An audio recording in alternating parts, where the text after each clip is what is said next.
Welcome students, आपका मेरे channel science classes for 10 by doctor Kumkum Saxena में बहुत बहुत स्वागत है।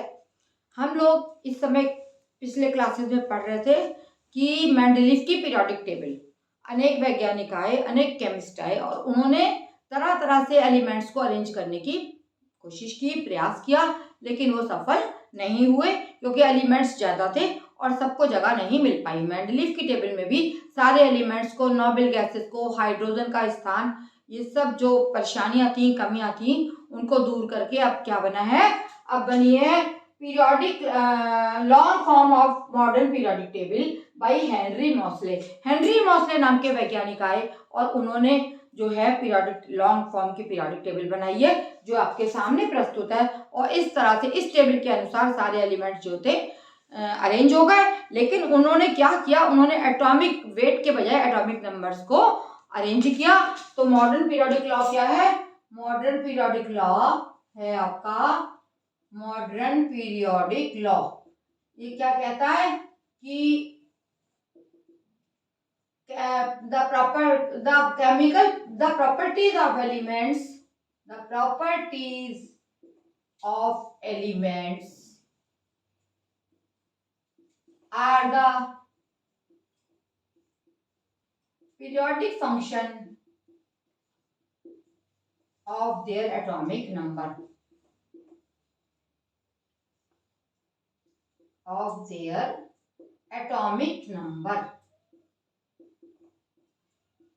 इसके अकॉर्डिंग क्या है कि जब हम एलिमेंट्स को बढ़ते हुए परमाणु क्रमांकों के क्रम में अरेंज करेंगे तो क्या होगा कि सर्टेन इंटरवल्स के बाद में वही एलिमेंट्स रिपीट होंगे जिनकी प्रॉपर्टीज सेम होती हैं या उनमें एकाग्रता, एकता पाई जाती है।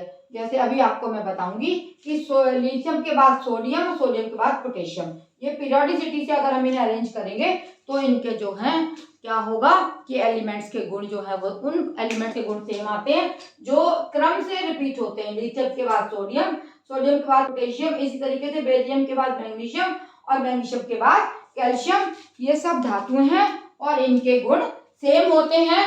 तो हमें क्या करना है कि हमें पहले एक इंट्रोडक्शन देना है मॉडर्न पीरियोडिक टेबल का, और उस इंट्रोडक्शन के अनुसार आप देख रहे हैं कि इसमें क्या है कि इसमें 18 ग्रुप्स की संख्या कितनी है?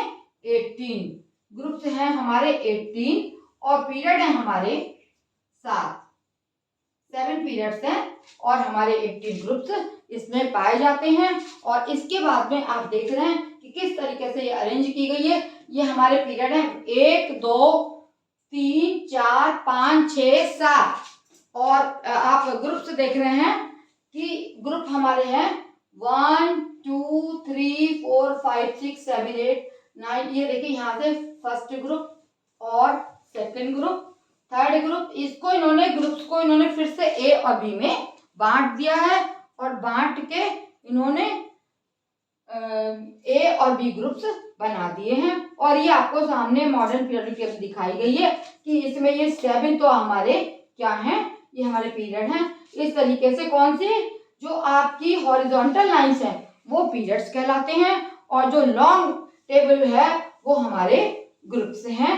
ग्रुप को इन्होंने ए और बी में डिवाइड कर दिया है। आप देख रहे हैं यहाँ पे इन्होंने प्लेस किया है फर्स्ट ए ग्रुप और सेकंड ए ग्रुप। फिर इन्होंने यहाँ से थर्ड ए ग्रुप को ये इधर ले गए, थर्ड ए से यहाँ पर इन्होंने 7th ए ग्रुप तक रख दिया है और बीच में इन्होंने बी ग्रुप लाए हैं, third B, fourth B, fifth B, sixth B, 7th B, 8th, और ये 8th में जो है 3 एलिमेंट्स को इन्होंने रखा है।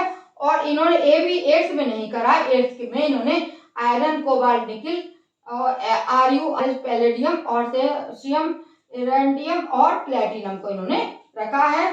फिर फर्स्ट बी और सेकंड ग्रुप बी ग्रुप यहाँ पर आ गया, इसमें copper, silver, gold, zinc, cadmium और मरकरी। इस तरीके से इन्होंने पीरियोडिक टेबल को डिवाइड करा है। ये आपका एक नॉर्मल सा इंट्रोडक्शन था जो मैंने आपको दे दिया। इसके आगे मैं आपको चल के आगे बताऊंगी कि क्या क्या होता है, किस तरीके से पीरियड और ग्रुप्स एग्जिस्ट करते हैं और किस तरीके से जो तत्वों के एलिमेंट्स के वो हैं गुण वो रिपीट होते हैं, पीरियोडिसिटी पाई जाती है। धन्यवाद।